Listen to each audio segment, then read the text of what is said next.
সাইফুদ্দিন সাইফুদ্দিন এমন একটা হতভাগা প্লেয়ার, ঠিক আছে, যিনি বিপিএল এ এত ভালো পারফরমেন্স করে বরিশালকে কাপ জিতেও তিনি বিশ্বকাপ স্কোয়াডে জায়গা পায় নাই। বাংলাদেশের স্কোয়াডে একটা ফাস্ট পেস অলরাউন্ডার খুবই প্রয়োজন ছিল, যেখানে একটা বোলার কম নিয়ে বাংলাদেশ একটা বোলিং প্লাস একটা ব্যাটিং, জেনারেল ব্যাটিং পেয়ে যেত। সাইফুদ্দিনের হাতে ভালো স্ট্রোক আছে, বিপিএল আমরা দেখছি সে পর্যাপ্ত পরিমাণ মারতে পারে, কিন্তু সমস্যা হলো বাংলাদেশ তাকে কোনো সময় উপরে খেলায়নি।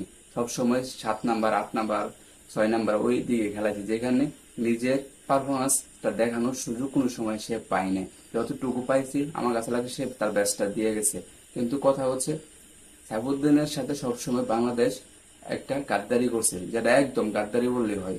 সো গ্যাস, ভিডিওটি যদি ভালো লাগে থাকে অবশ্যই ফলো দিয়ে পাশে থাকুন। আর এত কষ্ট করে ভিডিও করি, যদি আপনারা লাইক না করেন তাহলে ভিডিও বানাতে উৎসাহ পাই না।